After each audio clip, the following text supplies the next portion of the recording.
Mesdames, Mesdemoiselles, Messieurs, bonsoir. Le plus gros avion du monde, un Boeing 747, a été détourné en plein vol. C'est un appareil des lignes japonaises, la Japan Airlines. Il volait pour Tokyo. Il avait à son bord 123 passagers et 21 hommes d'équipage. Vers 19 h, on apprenait de Rome que le Boeing Jumbo Jet survolait le territoire italien. L'avion est en plein vol, destination exacte encore inconnue. Je demande à Christian Brincourt de nous dire ce qu'il sait de ce détournement d'avion. Ce 747 a donc quitté Paris aujourd'hui même, heure française, à 13 h pour prendre la direction de Tokyo via Amsterdam, le pôle Nord et Anchorage.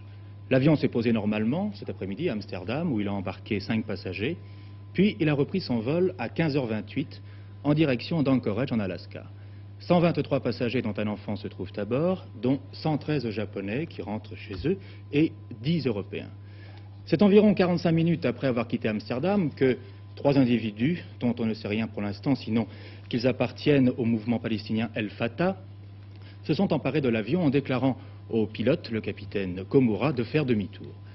Quelques minutes plus tard, l'un des pirates de l'air est entré en contact radio avec la tour de contrôle d'Amsterdam, puis celle de Francfort, et enfin celle de Hambourg. Aux dernières nouvelles, l'avion a été signalé au-dessus de l'Italie. Excusez-moi, mais j'apprends par les dépêches que je viens de recevoir qu'il a été vu à la verticale de Corfou, en Grèce. Nous pouvons en déduire que si ce 747 prend cette direction, il se dirige bien certainement vers le Moyen-Orient. Et si l'on trace une ligne à peu près droite, il semblerait que l'avion pourrait se poser à Damas. Alors, qui exactement est à bord? Je vous disais que 123 personnes se trouvaient à bord de ce 747. Mais ce qui est intéressant de noter, à mon avis, c'est de savoir que 5 Occidentaux se sont embarqués à Paris, aujourd'hui, à 13 h, et parmi eux se trouvent 2 passagers dont les noms sont à consonance arabe. Il s'agirait, d'après la compagnie Japan Airlines que je viens d'avoir au téléphone, d'un Pakistanais et d'un Arabe non identifié. Le Boeing 747 sont les plus gros avions de transport de passagers du monde. Il y a 144 personnes au total dans celui qui a été détourné. Un tel avion pourrait en emporter environ 300. Bien entendu, nous vous donnerons au cours de ce journal toutes les informations que nous recevrions. Pour le moment, Daniel Durandet vous présente l'appareil. Le Boeing 747 de la compagnie Japan Airlines, détourné cet après-midi, est un avion identique à ceux-ci.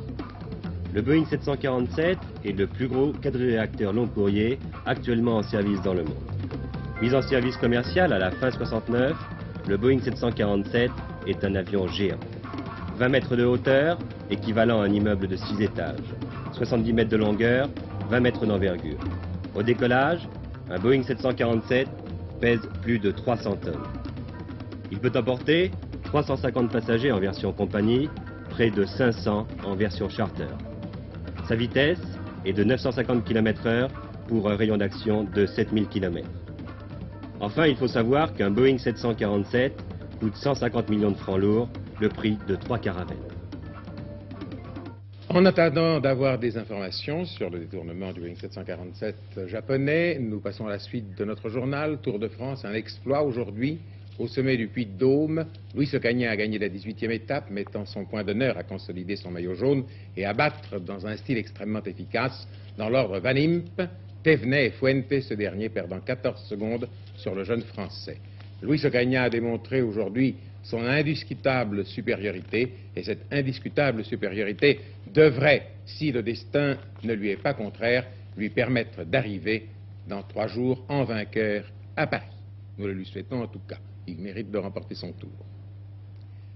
Livrer la grande bataille contre la pollution, voilà ce qu'ont décidé à Bruxelles tous les pays de la communauté économique européenne, malgré une assez longue discussion sur des questions de procédure, il faut bien le dire. Les ministres de l'Environnement des 9 ont défini un programme d'action qui débouchera sur des mesures concrètes. Il s'agit de lutter spécifiquement contre la pollution, mais aussi d'appliquer le principe « prévenir vaut mieux que guérir ». Voici nos reportages.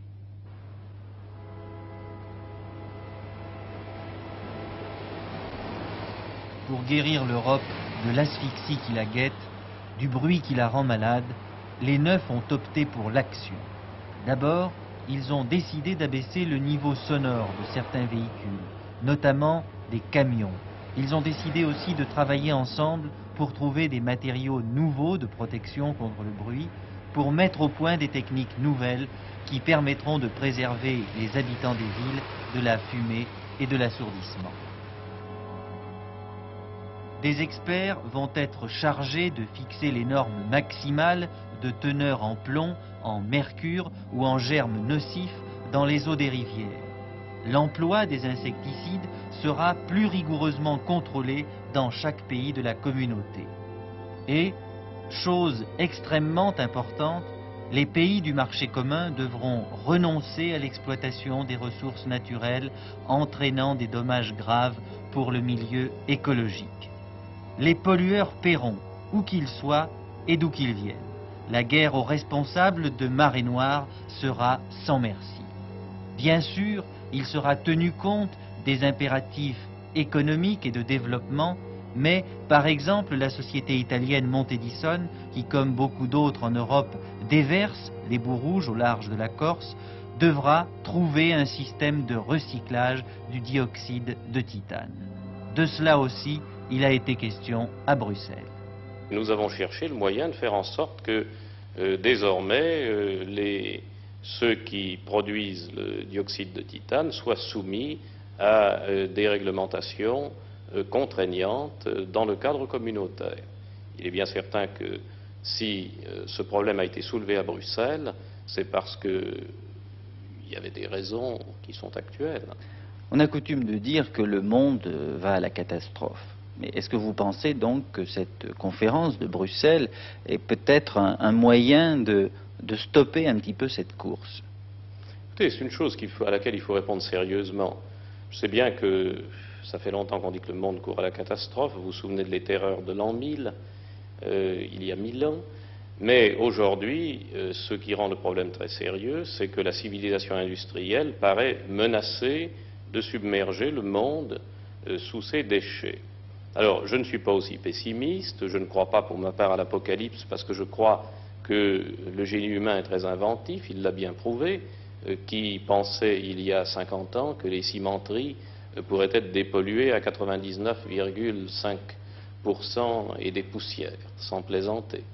Eh bien, je pense qu'en dans beaucoup d'autres cas, on va trouver des solutions communes et communautaires, et je pense que c'est très souvent la technique, quoi qu'en disent certains, qui nous permettra de résoudre certains problèmes et d'empêcher d'autres erreurs, d'autres techniques.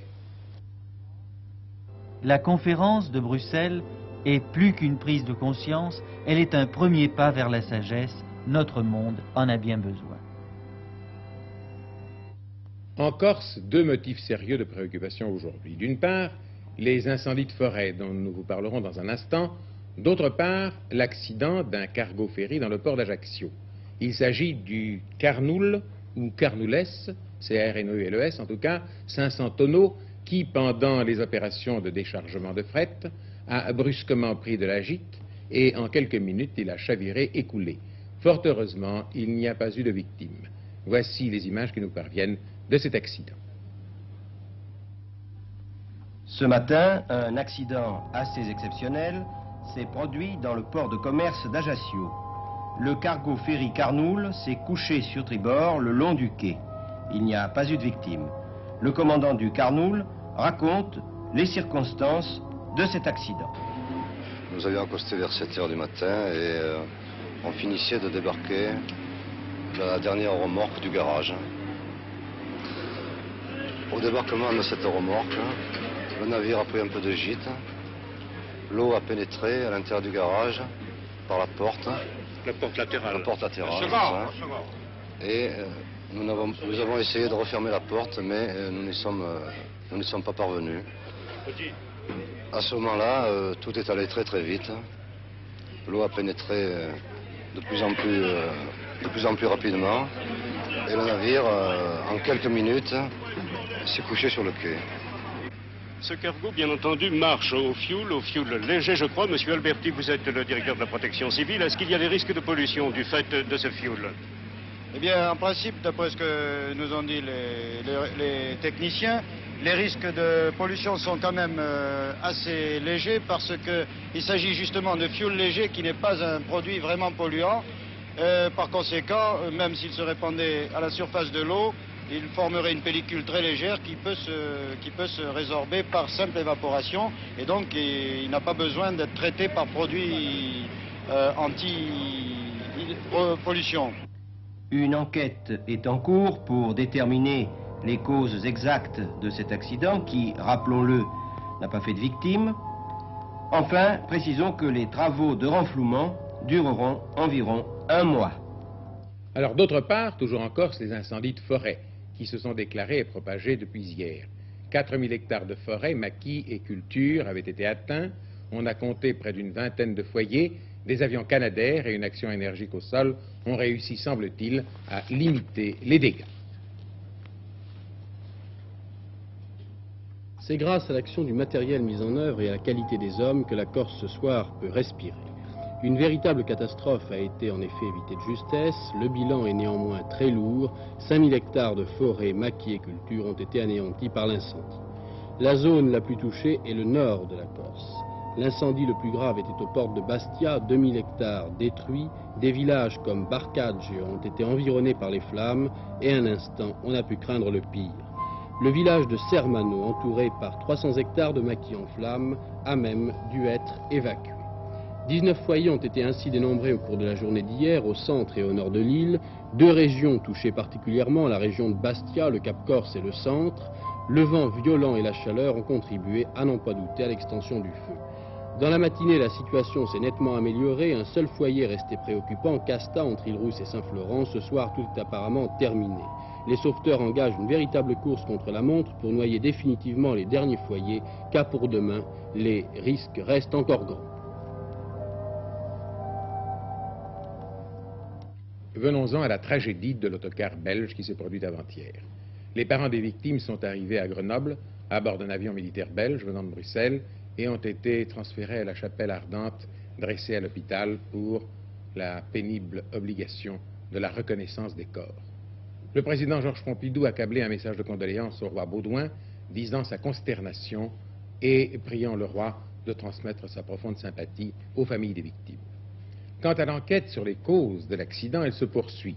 Le car est dans un garage, les principales pièces du moteur et les freins sont sous scellés. Voici l'ensemble de nos reportages filmés. C'est à bord d'un DC-6 des forces aériennes belges que sont arrivées les familles des victimes à Saint-Étienne-de-Saint-Joire en début d'après-midi.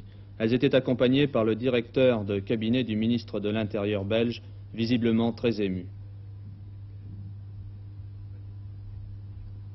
Dans des circonstances aussi pénibles, le réconfort que nous avons rencontré auprès des autorités françaises, la solidarité, même l'amitié qui nous a été témoignée depuis 24 heures est une chose assez extraordinaire. Et je crois que c'est la seule chose que les familles des victimes attendent des autorités, c'est cela. Et c'est très triste, l'émotion dans mon pays est très grande, mais vraiment, nous ne pouvons qu'adresser nos plus sincères remerciements pour tout ce qui a été fait en faveur de ces malheureux. Les familles ont été conduites ensuite à l'hôpital de Grenoble où une chapelle ardente a été dressée. Une trentaine de corps ont été identifiés jusqu'à présent. Les fouilles se poursuivent toujours dans la Romanche pour retrouver les 2 victimes disparues. Une absoute est prévue demain avant que les familles ne regagnent la Belgique. Quant à l'enquête, elle se poursuit pour déterminer les causes exactes de l'accident. On en arrive, ainsi que me le disait hier un journaliste, à une descente qui est truffée de panneaux. Et il est certain qu'augmenter encore le nombre des panneaux, ça risquerait vraiment de faire penser aux automobilistes qu'il n'est plus nécessaire de tenir compte des panneaux puisqu'on éprouve le besoin de les multiplier excessivement. Et surtout, ça les inciterait à ne plus marquer suffisamment d'attention aux panneaux existants.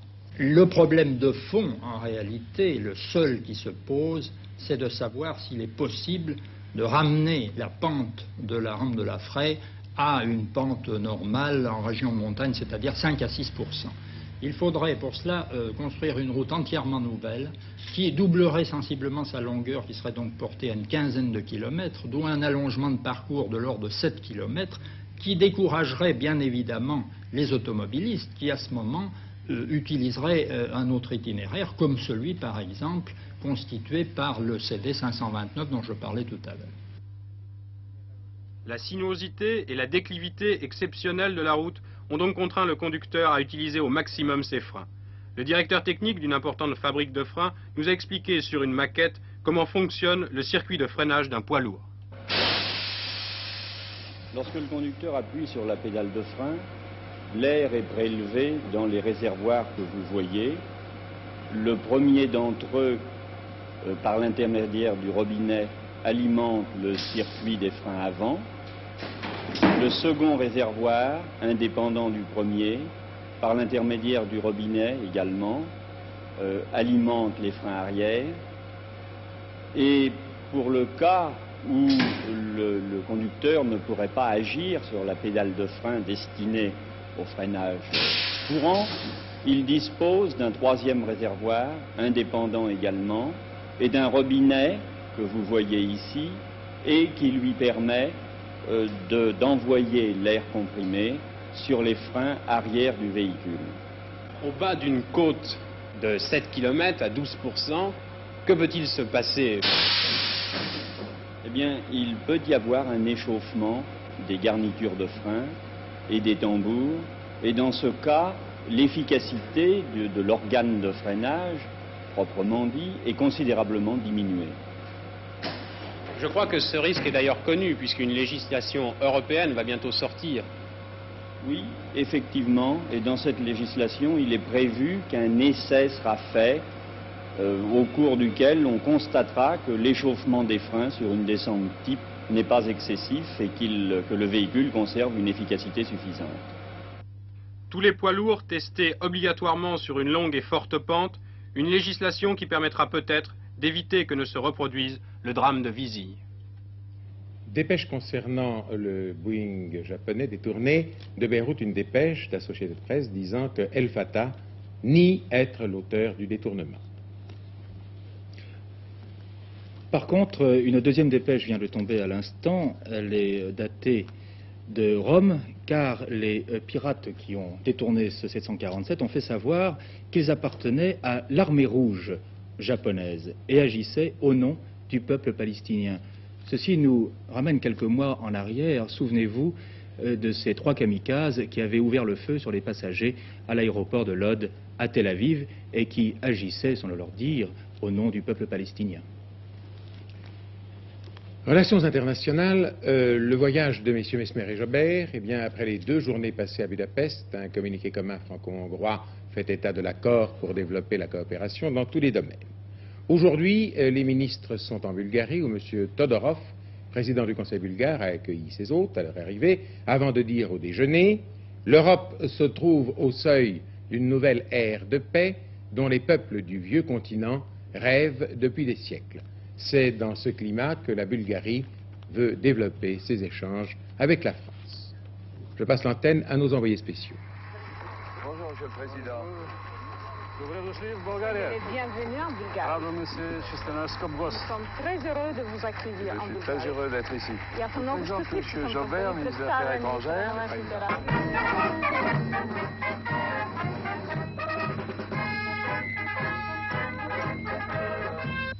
Vous l'avez constaté en voyant ces images qui se passaient de commentaires, l'accueil de la Bulgarie à M. Pierre Messmer n'a manqué ni de cordialité, ni de couleur, ni de folklore. Sofia, sous le soleil, il y fait 38 degrés. C'est une ville de 900 000 habitants située à 500 mètres d'altitude, à un carrefour très ancien reliant l'Europe occidentale au monde oriental.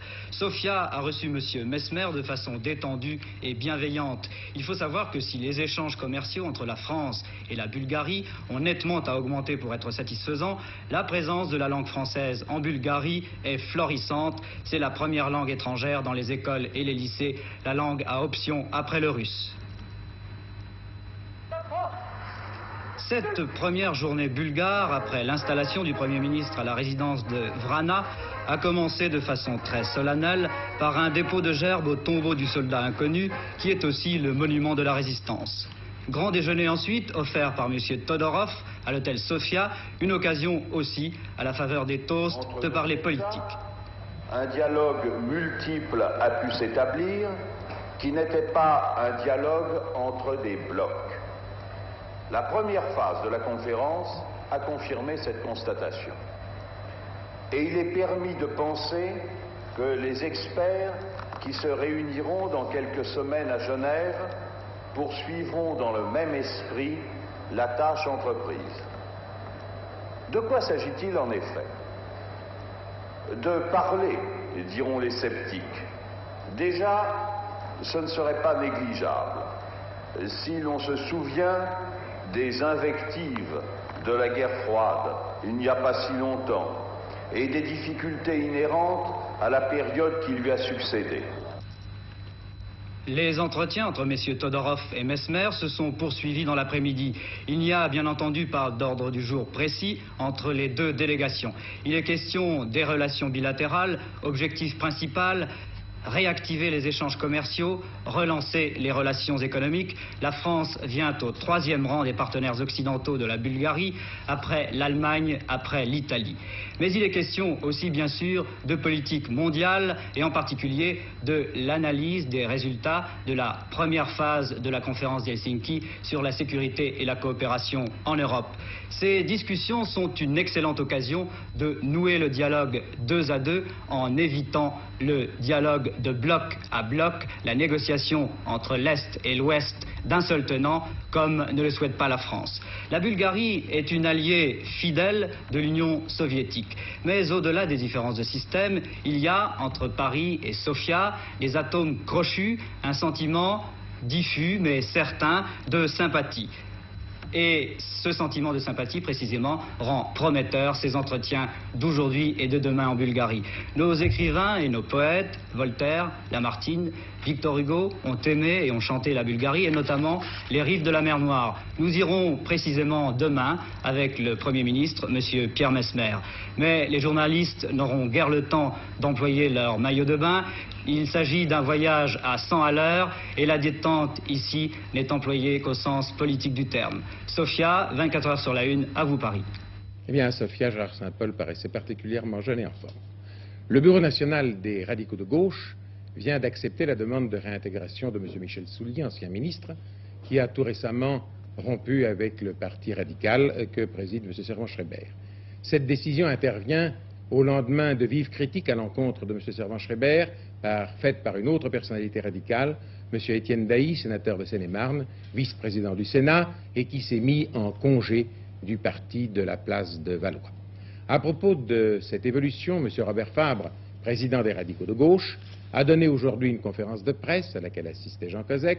M. Fabre a abordé d'ailleurs l'ensemble de l'actualité, disant notamment « L'union sacrée est une duperie, c'est un moyen utilisé par la droite pour accéder au pouvoir et s'y maintenir ». Voici d'autres extraits. Pour vous, la crise monétaire est aussi politique et vous êtes d'avance réservé devant toute formule dite d'union sacrée ou d'union nationale. Oui, il est vrai que le chef de l'État a dit ne pas avoir prononcé le mot, mais l'idée est dans l'air et elle a été exprimée par plusieurs, dont M. Le Canuet. Pour nous, voyez-vous, si la patrie était en danger, nous avons toujours fait la preuve de notre patriotisme, on peut être de gauche et patriote, bien, nous verrions notre position. Mais du moment que le chef de l'État l'a dit, la patrie n'est pas en danger, l'union sacrée à nos yeux n'a toujours été dans l'histoire, la preuve en a été faite, qu'un moyen pour la droite de se maintenir au pouvoir ou de le conquérir. Dans ces conditions, nous ne voyons pas pourquoi nous apporterions notre caution et notre appui à un gouvernement dont nous avons toujours combattu la politique et que nous dénonçons encore aujourd'hui. Par contre, si la situation était aussi dramatique qu'il faille changer radicalement de politique, eh bien la gauche est prête à prendre ses responsabilités. Certains remous agitent l'autre parti radical, ce n'est un secret pour personne. Quelle est votre analyse? Nous constatons que le vide se fait de plus en plus grand dans la place de Valois autour de M. Jean-Jacques Servan-Schreiber qui va bientôt rester tout seul. Et nous constatons aussi que notre analyse politique depuis le début s'est révélée la bonne. Alors tous ceux qui adoptent notre point de vue, tous ceux qui approuvent notre stratégie, qui adhèrent comme nous au programme commun de gouvernement et à l'union de la gauche, seront les bienvenus s'ils acceptent de lutter avec nous sous le drapeau du vrai radicalisme. En toute hypothèse, il n'y aura pas de négociation de parti à parti?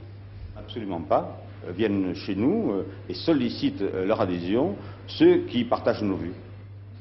On vient de passer à l'instant même 2-3 dépêches à Brincourt. Oui, ces dépêches disent que le Boeing 747, qui a été détourné, comme vous le savez, cet après-midi, vient de passer à la verticale de Chypre.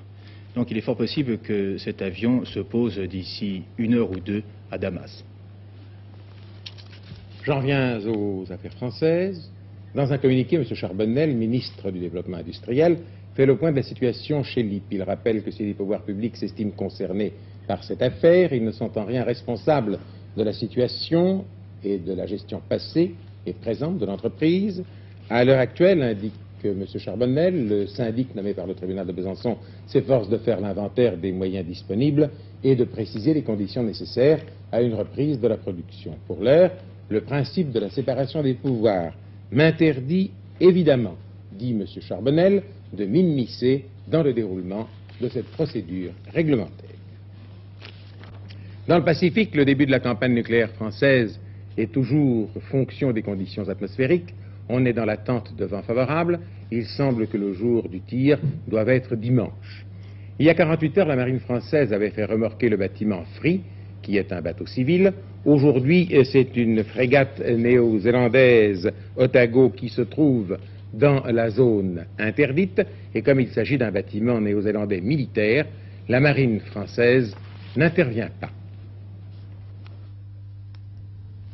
La zone dangereuse est un cercle de 130 km autour de Mururoa. Or, la frégate néo-zélandaise se trouve à 35 km seulement de l'atoll. Assez risque et péril donc, car les forces françaises ne tentent rien pour l'éloigner. Et pourtant, selon toute vraisemblance, l'explosion était prévue pour ce matin. Mais la détérioration rapide des conditions météo a interrompu au dernier moment le compte à rebours. L'équipage de l'Otago se trouvait en état d'alerte atomique. Seules 3 personnes restaient sur le pont, le commandant, l'officier navigateur et l'officier radio. Ils portaient des lunettes, des cagoules et des gants de protection. Depuis la passerelle, on pouvait voir nettement au-dessus de l'île le gros ballon qui maintient la bombe en altitude. Le commandant a également télégraphié qu'il avait vu 11 navires de guerre français, beaucoup d'avions et d'hélicoptères. Aucune unité, à aucun moment, n'a tenté d'entrer en communication avec lui. Il a enfin fait savoir que la frégate resterait pour l'instant sur sa position. Nous vous avons donné à ce propos de nombreuses prises de position. Aujourd'hui, les CDR, Comité de défense de la République, condamnent, je cite, sans appel, l'attitude irresponsable ou intéressée de ceux qui, en France même, encouragent les campagnes artificiellement fomentées contre les expériences nucléaires françaises dans le Pacifique. Le président Nixon est sorti de l'hôpital où il était depuis 8 jours pour y soigner une pneumonie virale. Il a qualifié de pure sornette les rumeurs concernant sa démission, disant « Laissons les autres patauger dans Watergate et continuons à faire ce que nous avons à faire ». Au Cambodge, les positions gouvernementales ont été attaquées avec une très grande violence sur tous les points importants. Quant à la marche des Libyens vers le Caire, pour forcer le président Sadat à réaliser l'unité tellement souhaitée par le président Kadhafi, elle se heurte à maints obstacles, notamment dans la région de Marsa Matrouk, une ville dont on a beaucoup parlé il y a 30 ans, pendant la guerre. Après avoir franchi la frontière égypto-libyenne pendant la nuit, les 20 000 manifestants sont arrivés cet après-midi dans la petite ville de Marsa Matroum, à 125 km à l'intérieur du territoire égyptien.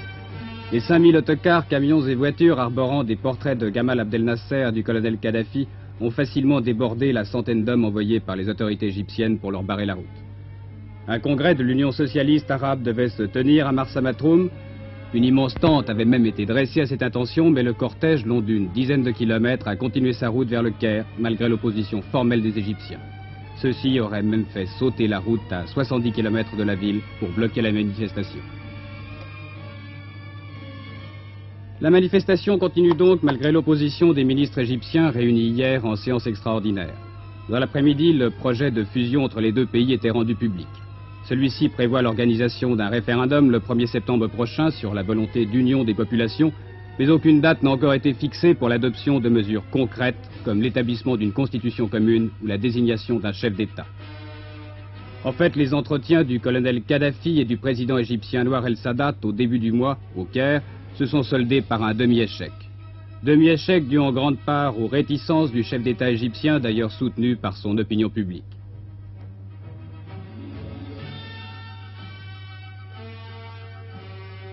Pourtant, la fusion des deux pays semble être une bonne affaire pour l'Égypte. 35 millions d'Égyptiens aux ressources peu élevées et surtout aux perspectives de développement économique réduites ont beaucoup à gagner dans le partage des ressources que procure le pétrole libyen.